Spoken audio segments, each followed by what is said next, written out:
All right, so that was the clip. You can see Andrew came out with a lot of veracity, a lot of angst. I think he did it right. He had to do it before kickoff because he had to go to school. So he had a lot of confidence. So kudos to him. But yeah, as you guys said, interesting to do. Two kickers going. Speaking of kickers, we had in our fantasy league 4 kickers above 17 points this week. And our league does not really give full points to kickers. We do subtract 1 from most field goals. In other leagues, they would have scored. There would have been more that had that total. Yeah. Well, we don't. If it's a kick under 25 yards missed, it's definitely a minus point. Yes, but in terms of like points for, I think if we get a 40-yarder, it's 3 instead of 4. Then a 50-yarder, I believe, is 4 instead of 5. We're in standard leagues. That's the total they get. Yep. We've downgraded it a little bit, just to kind of even it out. But still, 2 kickers, Jake Moody and Chris Boswell, having 20 points. That's pretty hard to quit. That drastically changes an outcome of a week. And also going back to the video, in fairness to Andrew, and just a warning to the other Turkey Bowl members, he did say everyone he beats will be getting a video. That just goes to show he thought he beat me before the game was over. He let everyone know, everyone I beat is getting a video. I got a video. He thought he beat me. That was the case closed right there. He thought it was over. Fantasy karma. He didn't learn from Angel's lesson. He's trying to learn from his own lessons. We'll see if it works out for him. I'm not sure it will. Yeah, it's a great breakdown of your matchup. If we go down the rest of your game, I mean, it was not that high scoring until Jake Moody really kind of popped up and got you that 20 spot there. But other players on your team that, Patrick Mahomes on Thursday night, it was a tough defense against the Ravens, of course. Yep. But Achan, you got a great game out of, Devon. So how did you like Miami's offense there? You confident with that pick? You like that? I am. He got a lot of snaps out on the field. They clearly had plays designed for him a little bit out of the backfield, but they also were using him in motion, getting him out in the slot, and then throwing him balls. He had a good amount of catches. I was quite surprised at his hands because there were some balls to it through that were a little bit off that he was able to reel in. And then once he looks upfield and it's only one tackler, he just has one guy to beat.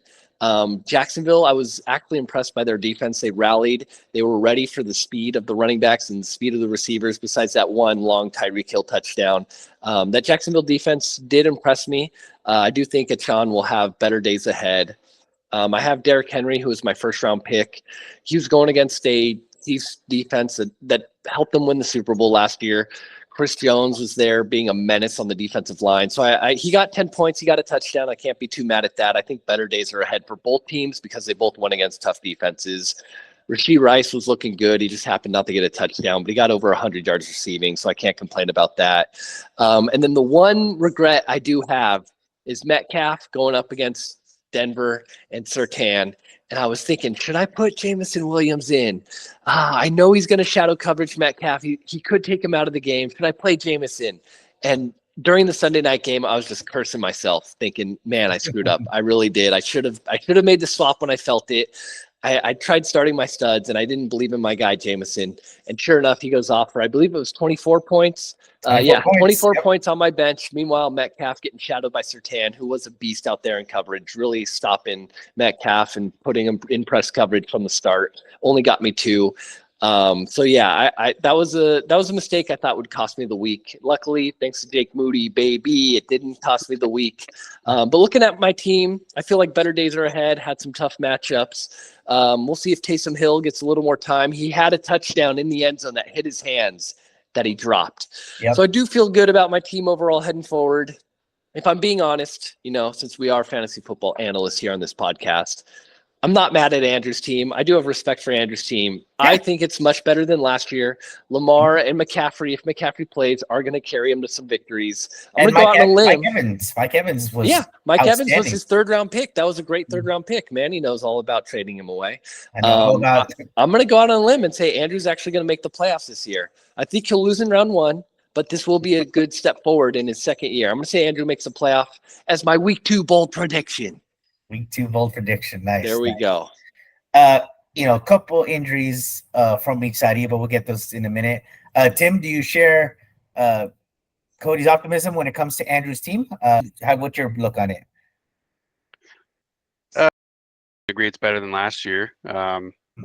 As long as McCaffrey doesn't have a lingering injury that they're not sharing with us, but and it doesn't seem that way. He was out on the field, he's walking around, so he's obviously not super hurt. But Mike Evans isn't going to play Washington every week, but he's still, Baker loves throwing to him, so that's they seem to have a good connection. So I think he'll be a good receiver again this year. I think a lot of people think he's going to end his 1,000-yard season streak. I don't really think so. I'm not in that camp. Mike Evans is getting 1,000 yards. That you can mark that down as one of my. What is that, year 11 for him in a row? He's gotten 10 in a row. Yeah, he's going to get 11 years in a row, 1,000 yards. Yeah, Baker has eyes for him, especially in the red zone. Yeah. So, and then Lamar. Say what you want about. He'll have his occasional down games, I'm sure, but he's always got that rushing kind of floor. So, that's a trio right there that will definitely carry him to some probably more wins than last year, which is not saying much, but still. So, Andrew's got 6 to 7 wins in the bag. That's for sure. I would say with that combo, as long as McCaffrey's healthy. Evans can have some, hamstring issues sometimes. I'm still concerned about the McCaffrey because it's two things, not just one. If it was just the calf, I'd be like, fine, but it's the Achilles too. I don't understand why this Achilles situation is not getting more press, but hopefully he comes back. Hopefully it's just an Achilles strain or something and not something more serious. So, but as long as he has McCaffrey, Lamar, Mike Evans, that's a really, really good. And then here we go again. David Montgomery, 91 yards, 1 touchdown. Yeah, we're back. You know? He's just never gonna go away. He did look decent. He carried that team in overtime. To be fair, before overtime, he didn't have that total. In overtime, he was a beast. He really put on the cape, and they just kept handing him the rock, and he was running over defenders. Yeah. He did get a dud from Olave, but I see better days for Olave. I think that's something that it's going to be inconsistent with Carr as his QB dumping down to Kamara. And then he did have a deep pass, but the deep threat's going to be Rashid. So, I mean, he's kind of got this intermediate range game that has to fit into Carr's game, which I don't know if it quite does. Yeah, but the Saints are not going to play the Panthers every week. I mean, they're going to play one more time in the season, right? Yeah, The Panthers are just a bad team, right? But does that help or hurt Olave? Because that would be a matchup you would think he'd be able to thrive against. I think it's going to help him because they're going to be playing a negative game script more often than not, and so they'll be forced to force feed him the ball. This game script was too easy for them. I mean, Derek Carr looked incredible. I mean, he was the 3rd highest passer rating of the weekend. Right second to Sam Darnold. I mean, when the team puts up 47 points and you got the number 1 receiver who is barely involved in that, it can be a little bit deflating. So I just I don't trust Derek Carr still. He had a good game. I'll give him credit for it, but it was the Panthers and who might be picking. Who might actually get their top pick of the draft this next year. Yeah. It looks that way right now. That was ugly. So, and then he lost. He also did lose Njoku, and then he's got Michael Pittman as his 3rd receiver. Who knows how that's going to work out? I mean, Anthony Richardson completed 9 passes for over 200 yards, which is like unheard of. But it seems like all he can throw is the deep ball. So I don't know. I will say that the touchdown throw to Pierce was unreal. That was beautiful. He looked like a shot putter. He cocked it back and just chucked it up, and it went 60 yards effortlessly. It was wild. It traveled the most air yards of any pass in the next gen stats era, which I don't know how long that is exactly, but 65 yards in the air. So, but he missed a lot of easy throws. A.D. Mitchell, he still could have won the game for the team. Yeah, but that was a great game. That game overall that was fun to watch. That Houston Colts team. So, and a lot of players talk about on the Houston side. I mean, there's definitely we brought up the whole volatility of who's going to do what, but they did a pretty good, as far as distribution goes of the ball to all the players. But, Tim, we could talk about your game. You had a big monster player in that game with one of your good draft picks. A lot of people were a little down on, but Joe Mixon in your matchup against Carlos. And unfortunately, you did play the winner of the week. Carlos put up 114 on the week. So, you know, a little, again, another small scandal where the league has been kind of operating in the same schedule for many years. And we've had a lot of players complaining to change the schedule up. I made sure we did that. And of course, Tim gets to play Carlos in week 1, who puts up the monster score in week 1. But you know, Tim, overall, I definitely have a lot of confidence in your team. But what do you make of Joe Mixon's performance? I mean, he was your stud and their Bears defense. Yeah, no, I was happy. I mean, I don't expect Mixon to get 30 carries every week. That would be amazing if he did, but I expected him to be a workhorse. I mean, I don't know. I think Damian Pierce got 4 carries, maybe. I forget, but yeah, he just dominated, and he ran hard. He looked good. He's not the guy who's going to break off an 80-yard touchdown run, but yeah, definitely happy with that, with him in that offense. That's why I liked him more than others, because he's a starting running back in what could be, you know, easily a top 5 offense. So. One of the best offenses in the league. That's right. So it's going to be a lot of volume. He's going to get closeout games. I think he looks great. He looks thinner. When I saw him in the post game, even when I saw him during the game, I was like, oh, he looks like he shed some pounds, and he looked at it like a little bit more burst, like Mixon of 4 or 5 years ago. So I was like, wow, he looked really good. I was very, very impressed with the performance. Yeah, I don't think he'll get 30 touches a game, but even if he gets 20, 25 a game, that's still great volume. So yeah. So, but yeah, and then the Bears defense. I mean, it didn't look good early. The first half was not great. It seemed like the Titans were moving the ball way more easily than I expected them to. They were up 17-0 and ended up losing. So yeah, I mean, the second half was completely different. You know, getting 30 points from a defense is a pretty rare occurrence, but I'll take it. And I'm glad. I just stream defenses usually. I like that matchup when I drafted them with my last pick, and kind of feels like I got a little lucky, but it's kind of also kind of what I expected as well. I don't think Will Levis is, I'm not sold on him, and he's got a new offense to learn this year, and so it was a matchup I liked, and I don't know if they'll have as much luck next week against Houston, but I was gonna say the next week's probably gonna be tough, but then the following, well, I mean, the next 3 weeks are Houston, Indianapolis, and LA Rams. So those are tough offenses. Those are tough. Yeah, those are good offenses. Carolina, though, week 5, ooh, that's going to be a juicy matchup for the Bears defense. If you don't pick them back up, I will. I don't know. I don't know what I'm going to do there. Maybe I'll just bench them. Nah, we'll see. But another 30 I mean, I do think there'll be better defense this year. They brought in Montez Sweat, and they seem to play a little bit better second half of last year. But if their offense doesn't get going, I don't. They could be out there a long time, could get tired, and not have some good performances. So we'll see. Yeah, Caleb obviously didn't play great. He admitted that after the game, but they still did enough to win. Defense was obviously a massive part in that. The offseason chatter about the Bears was that they were a much improved defense. They showed it. It looked great. They were getting smoked in that first half, and then they ended up turning it around. So kudos to them.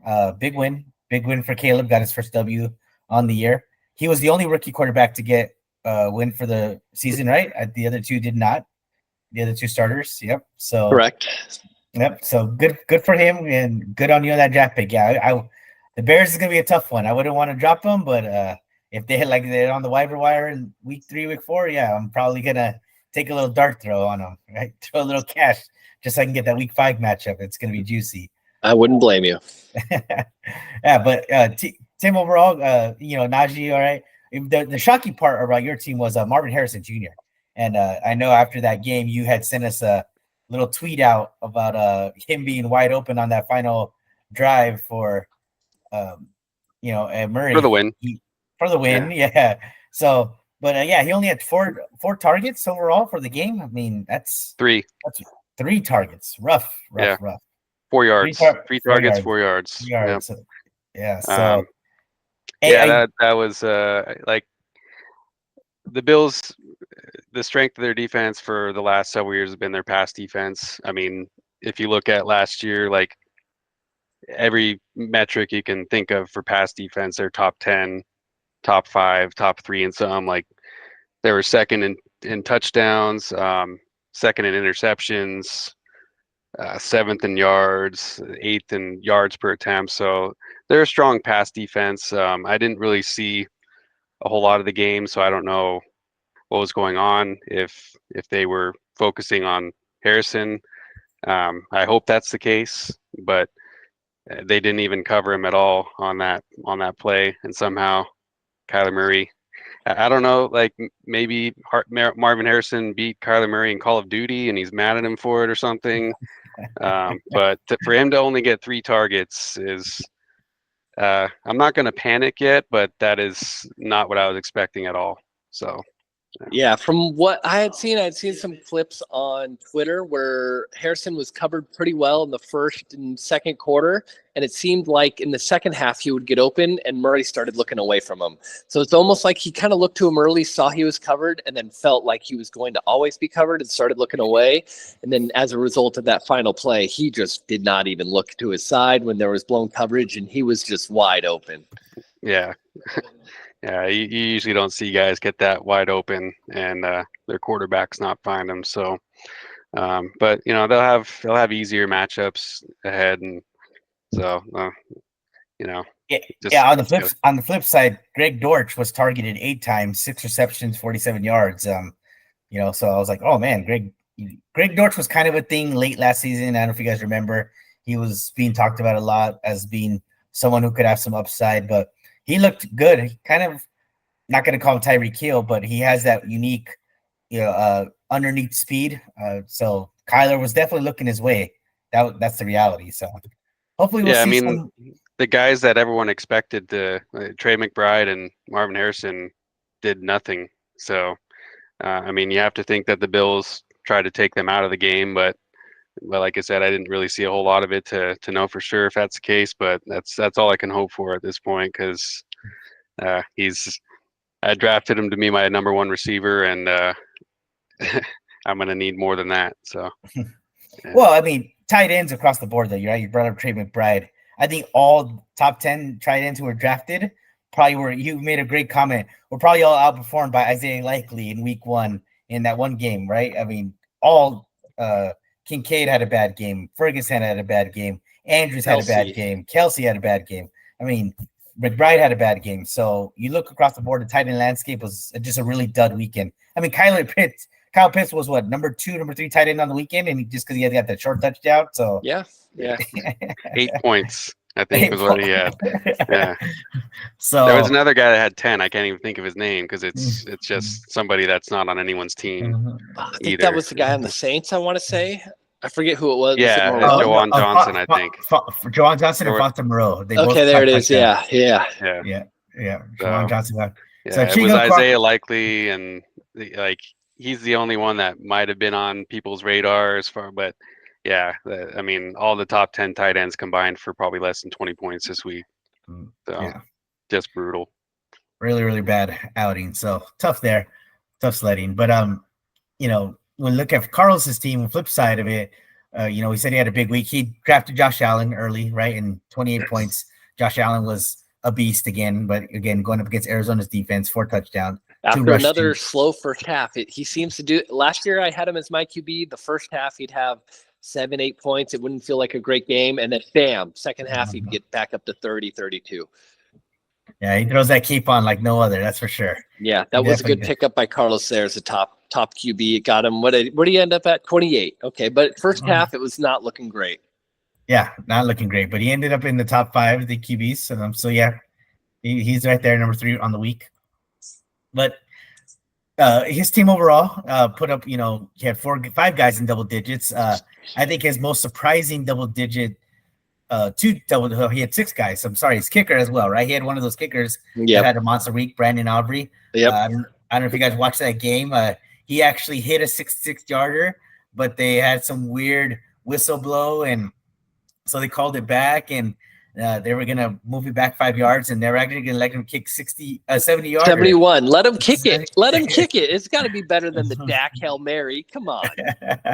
So yeah, Brandon Aubrey, man, that guy is he's got a leg on him. I mean, Yeah. he is crushing that ball. So Carlos, another great draft pick. Another reason why I'm trying to get rid of these kickers, but I don't think the league's gonna let me. So No way. How dare you? How dare you? But hey, don't forget at the beginning of the year was just a week ago. I was saying Carlos had my favorite running backs when we were looking at running back duos. First round, Brees Hall against a tough matchup, got him 12, even in a losing script. And then Walker out there looking great against the Denver defense, got him 17.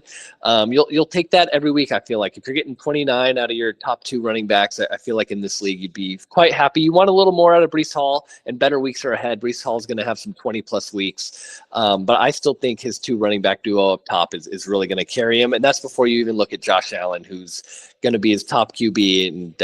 And yeah, if you look at the rest of his team, Aaron Jones might get hurt, but he'll still have some good weeks. Xavier Worthy was kind of the shock and surprise. Maybe not shock. It was Isaiah Likely, but he really 3 touches, I believe, or maybe 4 touches, 3 targets, but 2 touchdowns for Xavier Worthy, who he drafted, I want to say in the 4th or 5th round, really early. It's really paying off for him. And he got the high score of the week, so we can't really say anything to him. No, he took a chance on his boomer bust, and they boomed, right? He boomed. So, there you go. Yeah, big time boom. So when you watched that Thursday night game, Tim, and you saw Xavier Worthy take that end around run and then that deep pass, were you kind of like, oh crap, this is I'm already starting big time negative, or are you feeling confident that you could keep it close? I was never confident from the moment I looked at the matchups. I mean, are you ever? It feels like you never are. No, that's true. But especially I just knew, Josh Allen against Arizona, I'm like, that's 30 points right there at least. Yeah, he only got 28. What a disappointment. Yeah. And then, Kenneth Walker against Denver, terrible run defense. I'm surprised he only got 17, but I guess he, might not have played much in the 4th quarter because of a minor thing. But yeah, I looked at the matchups and, Aaron Jones against New York. I didn't know how that might go, but I figured New York's going to be terrible again, and it looks that way. So you were right. Yeah, and then I had Dak against Cleveland in Cleveland. Good defense. Dak's much better at home than on the road. I didn't expect much from him, and I didn't get much. I'm just glad I got a positive score, really. But yeah, just didn't really have a ton of confidence. Obviously, Marvin Harrison was a big letdown, and Jonathan Taylor didn't do much. But the Texans had one of the best run defenses last year, and looks like they might again this year. So, yeah, I wasn't really surprised. Especially when I saw that touchdown early by Worthy, I figured that was confirmation of how this week was going to go. Just, yep. Yeah. With Jonathan Taylor, though, I was surprised they let Richardson run in that 2-yard 4th down run, right? When they went for on 4th, and then they let him punch it in. I mean, he's a beast, though. 6'4", 240. Come on. I mean, so you got Jonathan Taylor back there. So, yeah, it's going to be interesting. He's going to get – it's the Jalen Hurts effect, right? There's going to be some touchdowns taken away from the RBs if this continues, because Richardson is a monster, right? Yeah, when he gets, and if they call a pass play at the 4 or 5 yard line, he's liable to just kind of shoot to the pylon and maybe run over a linebacker or safety on his way there. Yeah. Yeah. So, I mean, Carlos's team is looking really good. He's got guys that can just go off randomly with Xavier Worthy. McLaurin only got him 1 point. He didn't need him this week, but he's going to have better weeks ahead. His kicker got him 17, which is going to outscore most players just on a week-to-week basis. Looking over at Tim's team, I kind of want to know how Tim feels, because Mixon got him 23, and then Chicago defense, he already admitted, was just kind of a stream that he's not sure what he's going to do with, getting him 31. That right there, 54 points out of your 88. How do you feel about your team moving forward, Tim? Well, I feel like there's better days ahead for Jonathan Taylor and Dak specifically. I mean, that's Dak's going to play Washington twice this year and New York twice. Oh, yeah. And the Eagles, I don't know how good their defense is going to be. I mean, they might be better than last year, but he'll have a lot easier matchups than Cleveland. And plus, Cleveland didn't even keep that game close, so he didn't really have to throw it too much. And then Jonathan Taylor, like I said, Texans had one of the best. I think they were second in yards per rush last year on defense. So I didn't expect him to do a whole lot against them this week. And I know he's probably going to get vultured by Richardson, but I think he'll still have some good games. It just depends on my receivers. That's it. Mark Andrews.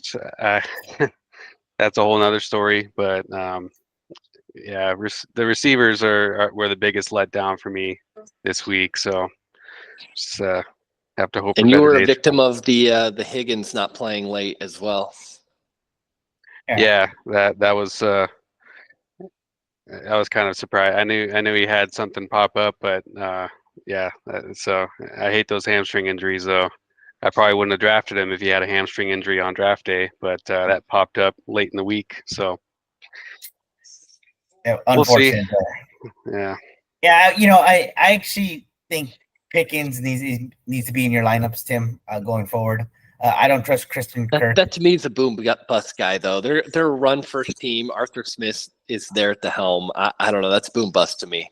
But the catches I saw Pickens make this week were outstanding. I think it was like one really good one. No, 3 great catches. I mean, he had 6 receptions, 85 yards. Okay. So I thought about it too, but with Justin Fields getting inserted in the lineup kind of last minute, yeah, it was like he had to make great catches just to get a couple. Yeah, I mean, and to Fields' credit, he didn't turn the ball over. I mean, he did what they needed him to do to win, which is just protect the ball, and he ran for some first downs here and there, and he did make some couple decent throws to Pickens, I think, but it just. Plus, I got Najee Harris, so I really Pickens fell so far that it got on that Steelers offense. Yeah. Well, I like Najee just because it's an Arthur Smith offense, and he's the the big running back. But I just Christian Kirk I thought would do a lot more than he did. I thought the Jaguars would be playing catch up most of the game, and he'd get a lot of targets, but not the case. But he was hurt, so it's just I got a lot of kind of dice rolls at wide receiver. So yeah. Let's talk about the most imbalanced matchup of the week. It was Angel versus Alex, right? So oh boy. Draft day controversy again with this whole Puka Nacua situation, and it gets worse for him. It gets a whole lot worse. But Alex, he's picking up right where he left off, 101 points for the week again, and he started the week off nicely on Friday with Jalen Hurts and AJ Brown having a big stack connection, right? We talk about the stack attack. Alex is playing it to perfection now. Yeah. Isaiah Pacheco on Thursday night too. So Alex got a pretty solid start to the week even before Sunday.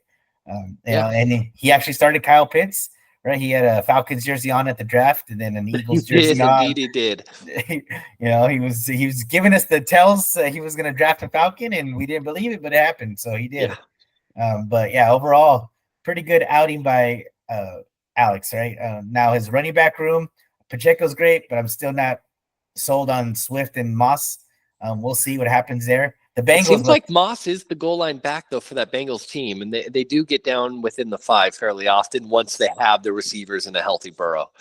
I don't hate that pick. They just got shut down by New England. I mean, at home. New England's defense is going to be underrated, though. You'll see. That's going to be the best unit on their team. Their defense is going to be solid. The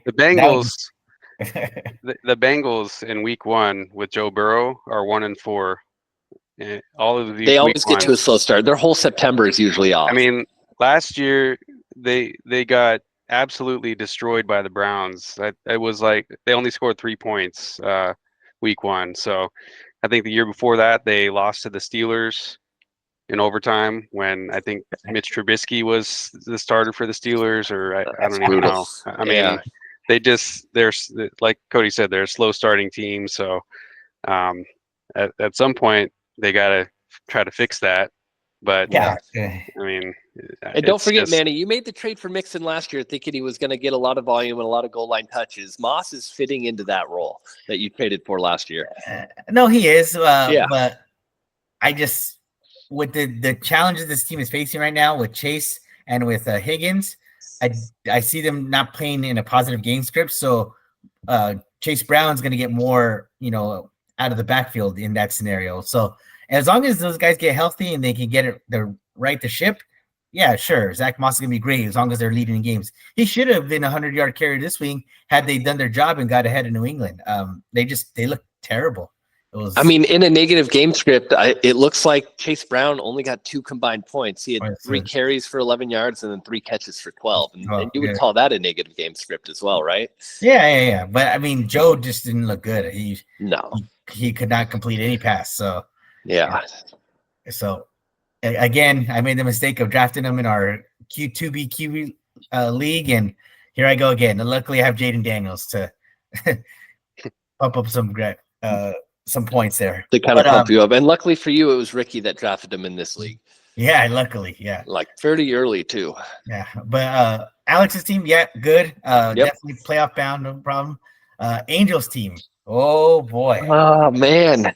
Oh, boy. This is rough. To be noted, Angels team is my selection for last place team. And you called it at the draft.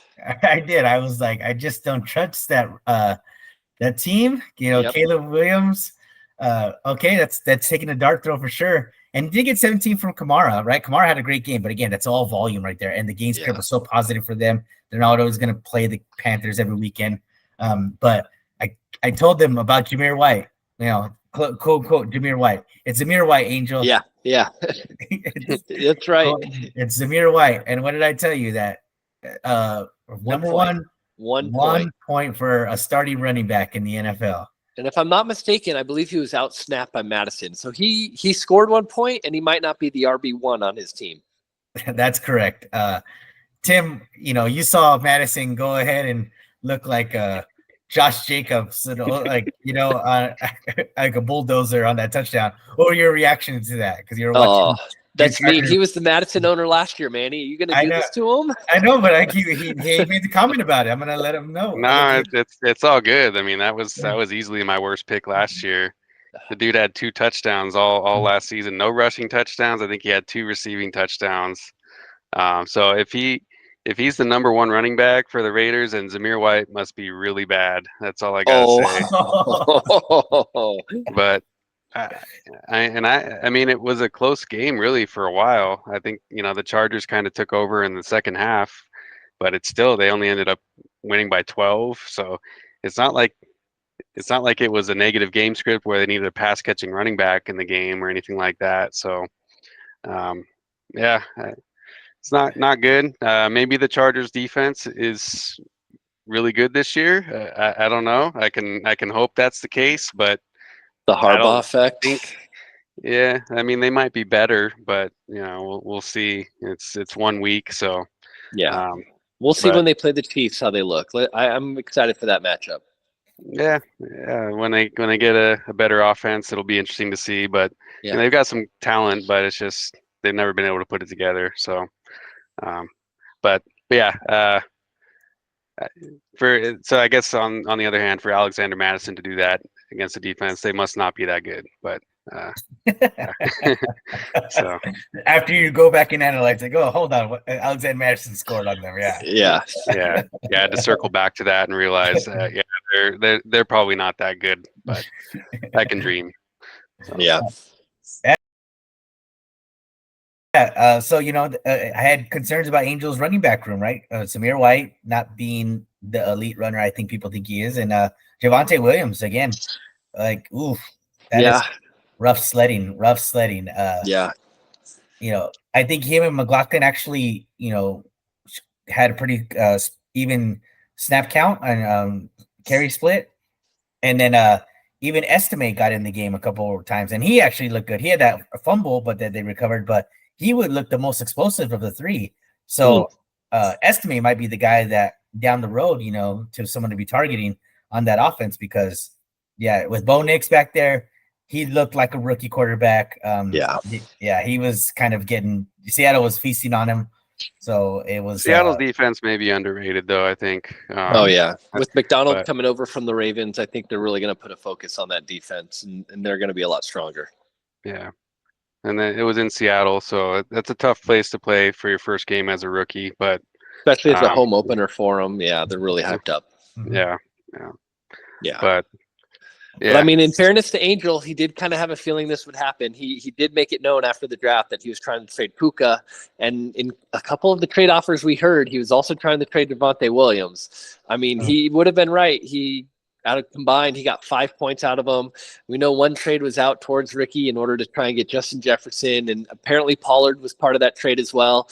Ricky apparently making the good move and denying that trade. No way. I'm good with what I have. Angel tried playing the Rams card against Ricky, seeing if he could get Puka over to Ricky's team for Justin Jefferson. And Pollard's looking like the better back compared to Javonte Williams. So I think Angel's been trying to kind of dish some of these players off, and it doesn't seem like he's found any takers for him. And now it's really starting to hurt him. did we all get an offer of Javonte and Puka for someone? Because I did too. It was for Maybe not all, maybe not you- all, but maybe you- most. So you guys got offers? I gave did one. not. I did not. I gave an offer, and you guys are gonna be like laugh right now when I tell you the offer that I made him. So I wanted Javonte and Puka, and I was gonna give up Debo Samuel and J.K. Dobbins. Oh, Angel. Angel. He declined. He didn't even respond back to me. Wow. Let's have a moment of silence for Angel's team. Angel's team. I Sorry, almost- Angel. That's I was traded away a playoff berth again. After last year, you got to know if Manny proposes you a trade, accept it. It's going to get you into the playoffs. Oh man. So yeah, I was kind of surprised. I was like, wow, I thought that was pretty fair. I would agree. I guess he believed in Puka a lot, right? And his team now is, he lost his number 2 wide receiver. Luckily, he's got CD still. But on the bench, he's got Chris Godwin, who got 15 points, and he's got That won't happen every week. They had a good matchup against the Commanders, the Washington football team. I mean, he's got Zeke, which you're hoping he gets a goal line touchdown. He's going to have to kind of play the volatility play with Tank Dell. I mean, there's going to be games where Dell gets him 25, 30 points. He's going to kind of have to play him week after week, hoping to capitalize on one of those. So the target split between Nico Collins, Tank Dell, and Diggs was Dell had 6 targets, Nico had 7, and Diggs had 6 targets. It was almost right across the board, right? Yeah. I think Schultz had a couple. Mixon had 4 or 5 receptions. So very, very even split across the board for that team. So yeah, you're going to see a lot of volatility where some weeks are going to be great. If you started Diggs this week, you're super happy. You got 2 tutties. Look at Hobby. Hobby's feeling good. Feeling great. But that's not going to be every week, right? Some weeks Nico Collins is going to be the blow up guy. Some weeks Tank Dell's going to be so you got to live in that volatility in that space now. And we talked about that, right? Where you don't really know who's the alpha on that lineup, especially in the wide receiver room. So great for them having a great team. I mean, I would prefer to be in Tim's spot with Nixon because at least he's the volume hog in the backfield because there's Pierce is not going to get 8. He got 4 touches the whole game. Yeah. Mixon played virtually 95% of the game. So, yeah. But like Angels got Bucky Irving, right? Yeah, Bucky showed a little flashes here and there. We'll see. I don't know if he's ever going to be capable of being a workhorse back. Yeah, Rashad White's always going to command some level of volume there because of his pass catching ability. Exactly. And he's got Zeke too, who had a typical Zeke game over the last 2 years, 40 yards and a tutty. Yeah, you're hoping for the goal line touchdown from him. Yeah, so things are not looking great for Angels prospect this week. So Angels going to be hitting that waiver wire hard. Puka Nacua will be going on IR official by the Rams today. So that's 4 weeks. So I'm sure Angels going to be the first one to utilize that IR spot. And well, not necessarily. Cody and Rob used it in week 1. Oh, okay. All right. So we already got $10 in the IR spot. Okay. Yeah, that's how they got those extra players. You commented in the in the chat on the app. I don't think you realize that they had guys on IR, which is why they picked up players. So they got off the basically waiver got an wire. extra by picking a guy who's already on IR in the draft. They basically got an extra spot draft in a pick. way. So yeah. Yeah. It's a great strategy. Great Yeah. strategy. So yeah, very smart. Did one of them take Hawkinson? I forget. Was that? No, it was Khalil Shakir and then Curtis Samuel. We each took different Bills receivers. Got it. Different Bills receivers. Okay. Yeah. Not bad. Yeah. So, and if you were talking about the IR person, I think Hawkinson's still available. I took Brooks and then he took Chubb. Yeah. Both going to miss the first 4 weeks of the year. Yep. So, Angel, good luck out there. It's going to be tough sledding. Gonna be tough, Angel. I'm rooting for you. I think he'll be starting 3 wide receivers from for the foreseeable future. Oh no, not like last year. What does he do with Caleb Williams? Does he ride it out or does he punt and go with Trevor Lawrence? Because Trevor, I would punt and pick up Baker. Man, Baker looked okay. It was a good matchup. He got 30 points. If he even gets half of that, that's going to be better than Caleb Williams, who had a decent matchup against the Titans. They're not really expected to be good. I don't know. I don't know if Caleb Williams is going to be it, man. It didn't look great out there. I mean, I think that the Titans did at least address their pass defense has not been good. They did trade for L'Jarius Sneed and they brought in Chidobe Awuzie, who I think has always been a pretty solid corner. So, maybe their defense is better than we might think, but yeah, it was a rough game. I mean, he had less than 100 yards, so I don't really know. I wouldn't be confident starting him at all. I mean, after last year, I wouldn't be confident starting any Bears quarterback ever. Yeah, so, yeah. Yeah, I mean, I think until he shows something better than that, you got to go with someone with a little bit more experience, probably at this point. And he's got Trevor Lawrence on the bench. I'd take my dart throwing Trevor Lawrence some games. I mean, Miami's defense is pretty good, but I did like what I see from Brian Thomas Jr. That touchdown pass was really nice. I think they'll definitely find their way. ETN really let him down this week, right? So I don't think he'll have bad games like that going forward.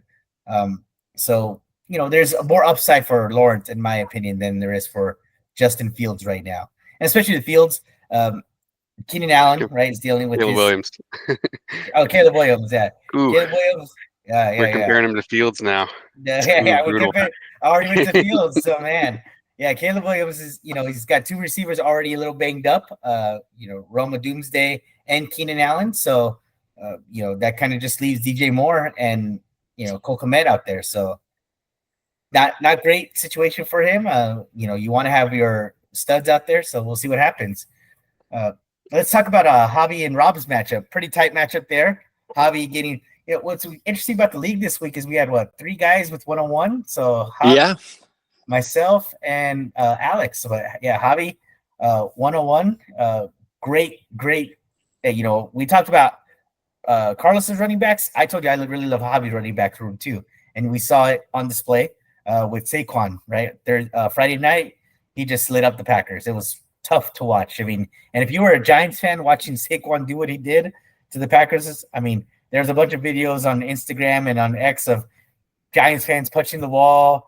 Getting angry. It was kind of crazy. As they should be. Yeah. I mean, Saquon had to end the number 1 running back on the week, points wise, right? Points wise. So Saquon was incredible. So kudos to him. And the Eagles, exactly how I thought, right? They actually did the tush push more than I thought they would, but they actually ran the ball in those short yardage situations with Saquon, where in the past they would have done the tush push 2-3 times in a row. Where that didn't happen this time. I mean, in the past, they didn't have Saquon. That's part of the deal. Yeah, it's part of the deal. So I know Tim's not a big fan of the tush push. I don't know if a lot of us are. How could you be? How could anyone be a Alex fan of that? He's been the Hurts owner 2 years in a row. So Alex is the only proponent of the tush push here in this league. No, Rob had Hurts. Actually, he had the Hurts and AJ Brown stack last year. Rob had the Hurts AJ Brown stack. Okay, I think Alex had Mahomes. That's my bad. Yeah. But the year before that, I mean, I'm sure he wanted Hurts on his team though. Yeah. He didn't draft for himself last year. That's right. Someone else did. That's what it was. Yeah. So, Yes. So yeah, I mean, maybe you can attest to the fact that the Packers defense is maybe not the best test for Barkley. They're not Yeah. usually a good rush defense, right? terrible run So, defense. They're but I great. mean, he did look good. Not to take anything away, but Especially as the game went on, he got stronger. yeah. So No, Packers defense, run defense has always been shoddy. They can get to the quarterback, which they did. They stacked Hurts a couple times, and they can defend, man on man coverage and the DBs. They're great at ball hawks, great at interceptions, which they showed also in the game. But yeah, run defense is not their strong suit, and so they showed that. So Saquon feasted on them.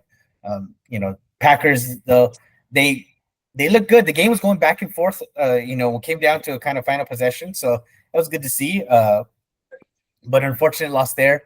Jordan Love in the second to last play of the game got his leg twisted up and got his little bit of injury now. MCL sprain. Yeah, MCL sprain. So tough sledding for the Packers. He's not on IR yet, not listed by the team. So they're saying it's a 3 to 6 week injury, but who knows how long that's going to be. So we'll get some more details as the news goes on over the next couple weeks here. But Javi still got 19 points from him. So a great game from Jordan Love. Jameer, and that's without him being a running quarterback, right? That's just him finding his receivers in space, finding some good targets downfield. Jalen Reed looked awesome in the game. I'm extremely happy with that. So now I can't start him for the next couple weeks until Love comes back. But I like what I saw out of Jaden Reed. He looked explosive. He was awesome, right? He had very similar touches to Xavier Worthy, right? And he showed that flash of speed and getting to the open space. So I was happy to see that. But Javi, Jahmyr Gibbs, that was a good game from Gibbs, even though that was a tough matchup with the Rams.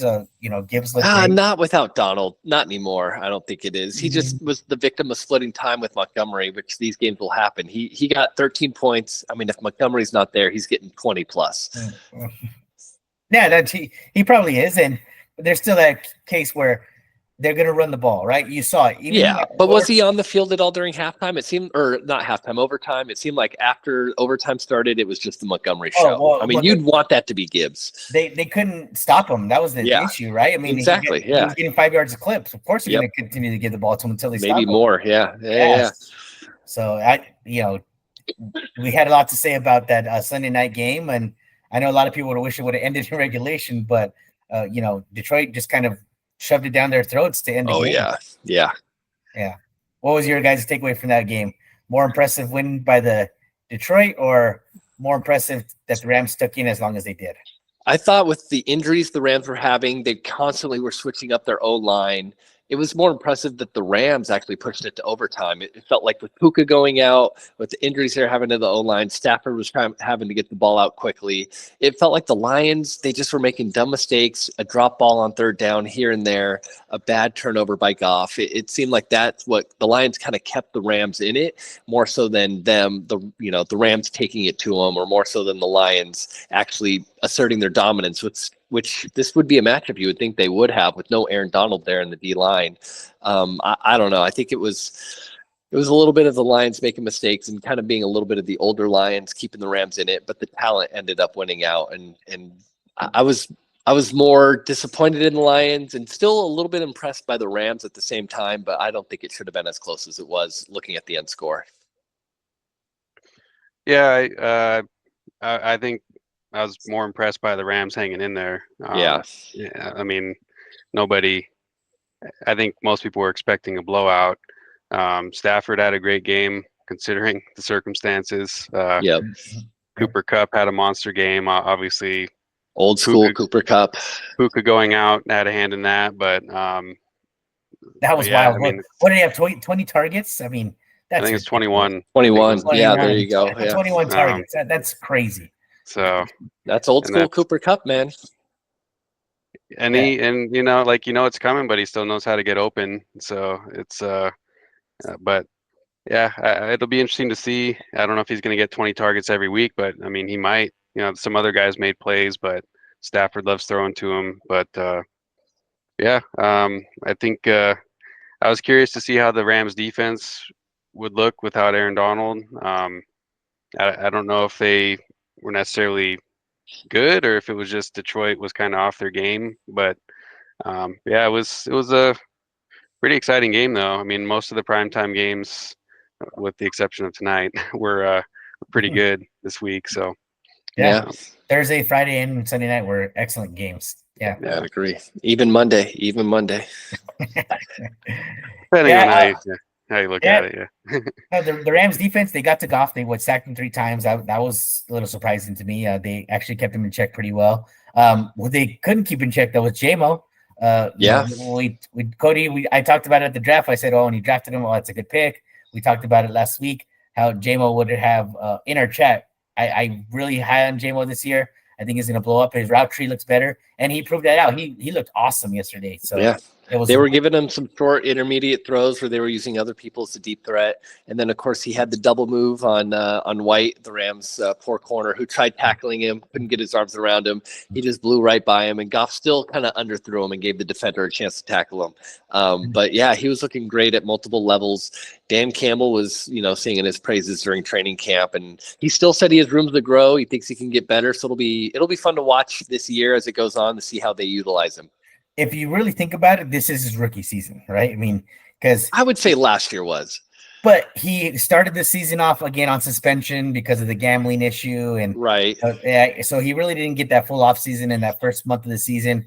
He got such a late thing because the year before, out the rookie, he was coming off that.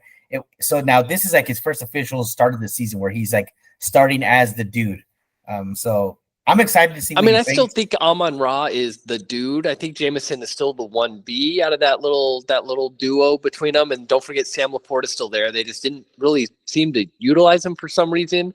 But I believe for Jameson, this is year 3. Year 1, he was in the building and just missed because of the torn ACL. Last year, he finally was getting time on the field. I don't think you can call this year his rookie year. It's his year 3 in the building. He's been around these veterans, around these pros. At this point, I would give it year 2. Last year, I would call his rookie year. Yeah, and that's fair. I'm just saying it's like his rookie season because this is the first game being out there, game 1, being able to be with the team. When you come in a month later after the season starts, the team's got their right. Remember the first month of the season, the Detroit Lions were the talk of the town because Montgomery was scoring crazy touchdowns. It was just he wasn't part of that, right? Plus, they did beat the Chiefs in week 1, and so that kind of got the hype started last year. Exactly. So now he's part of that hype, right? He's the talk of the team after week 1, right? That's the biggest difference I see. So this is kind of could be a breakout game and a breakout season for him, which I'm excited to see. I would be excited for that as well. Could be at the expense of St. Brown. I mean, unfortunately, I don't know how.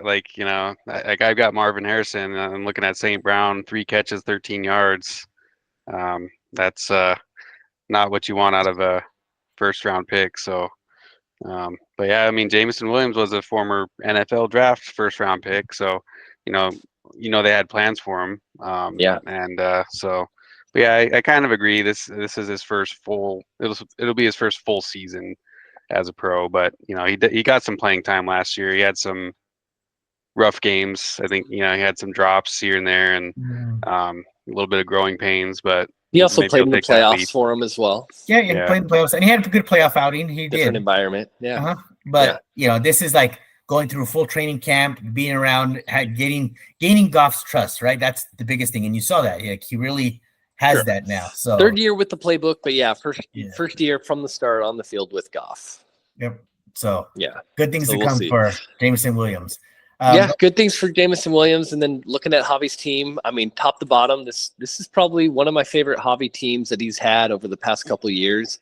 As in years past, I haven't been a huge fan of his teams, but he's got Barkley, who very well could end up as a top 5 RB. Gibbs is kind of the backup. We know what he's capable of.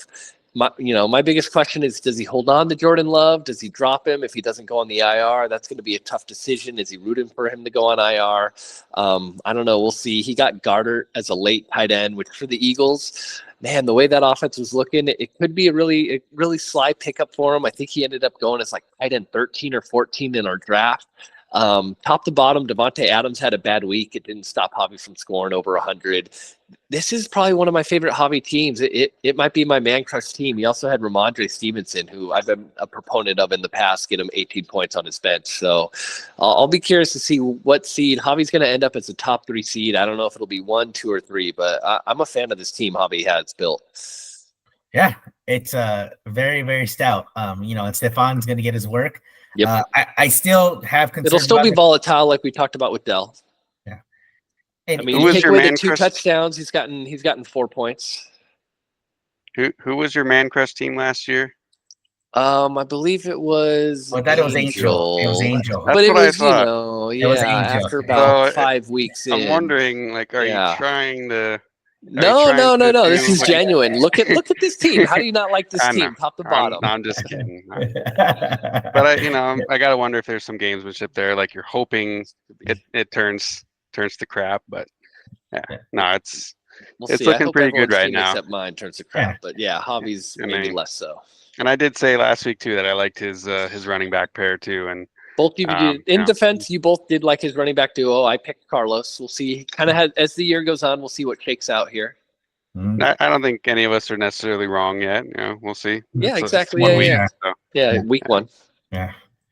Javi definitely is leading the running back room though, right? Just the Saquon pick alone. We'll see if that sustains. Yeah. But it's highly doubtful. We'll see. But we'll see. Good for him. I still have my concerns about Devontae and the Raiders. The Zamir White thing, Devontae. I mean, who was their best receiver in the game? Brock Bowers that game? I mean, it was rough sledding for the Raiders. True. We'll see as the game plans go along, but I could see Harbaugh and the Chargers, developing their game plan to take out Devontae Adams. He's clearly the best piece on that team, the best offensive weapon. You'd want to organize your defense to take him out. If you're a good coach, Harbaugh clearly is. We'll see as the weeks go on how Devontae performs. I think like we saw like I pointed out with Pittman last week, Pittman and Minshew. Pittman had a great year still. I think Minshew can make Devontae Adams valuable. Yeah, we'll see. I just didn't like what I saw from the Raiders. I understand. I still think better days are ahead for Devontae, though. He's too good not to be. I liked it. Yeah. Tim loved it. Yeah, of course. Tim was after that 60-point drubbing from last season. Yeah, it was nice. Thanks.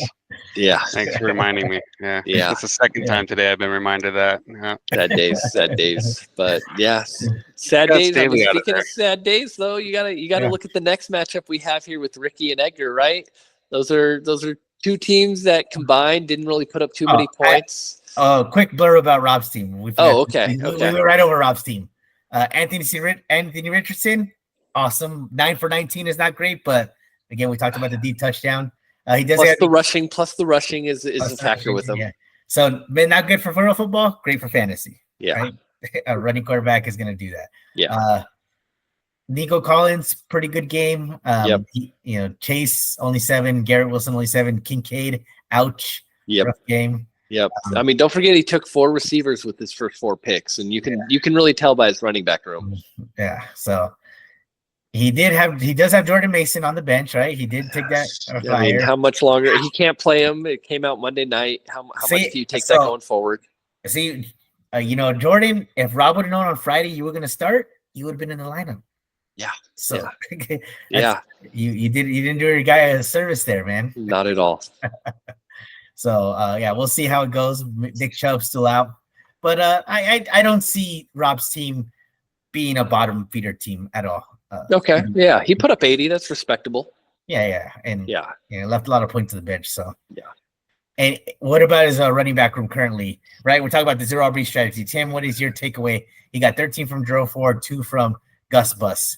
And then even if you look at the bench, he only got 3 from Spears. And then, I mean, Mason was just a flyer, but he also has another flyer in Algier who wasn't starting, got him only 2. Tim, take it away. I mean, I don't think it's looking much better after last week. Gus Edwards, I'd be surprised if he doesn't take a little bit of a backseat to Dobbins after what Dobbins just did. But we'll see if they continue to split. Yeah. So, and then Spears is obviously not the starter in Tennessee. Yep. So, Yeah, it's not looking good unless if McCaffrey misses more time, then he's got Mason to plug in, as a second RB. He's got plenty of wide receivers. So, but even, Drake London, one of his first 4 picks, the Got Steelers him are a 1 point. 1 point. 1 point. tough defense.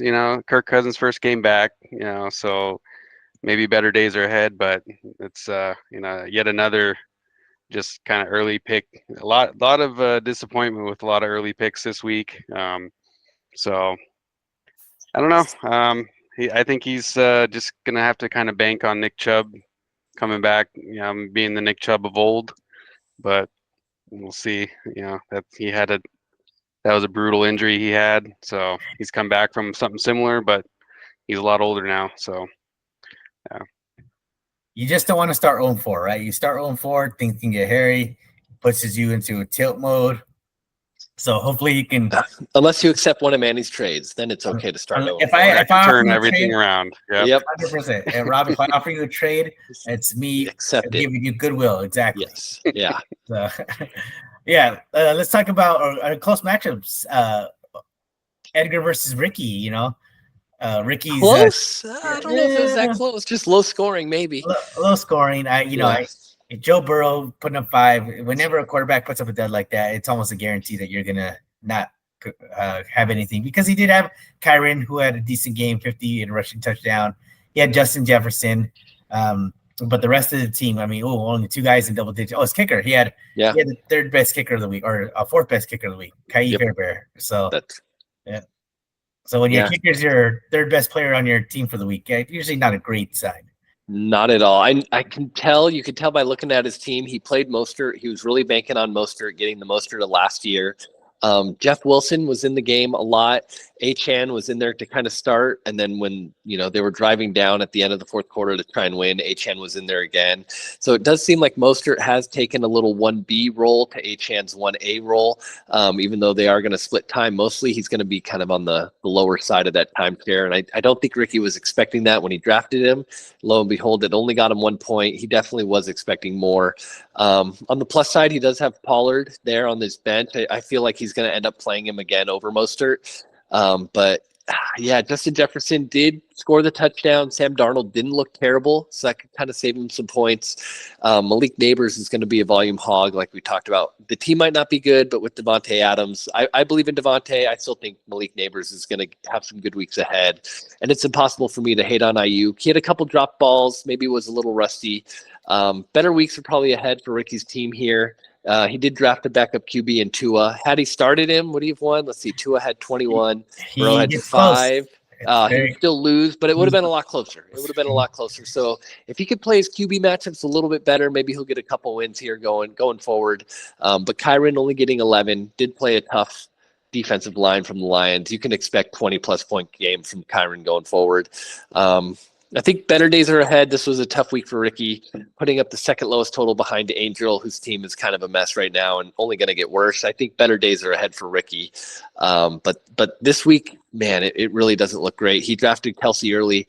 He didn't have a great regular season last year. There's no indications he was going to kind of take this season seriously. He's just in it to play in the playoffs and kind of get a few more fans and go to nice dinners with Taylor Swift. So that was a bit of a reach in my opinion, but he got the matchup he wanted in Edgar. He just didn't pull through here.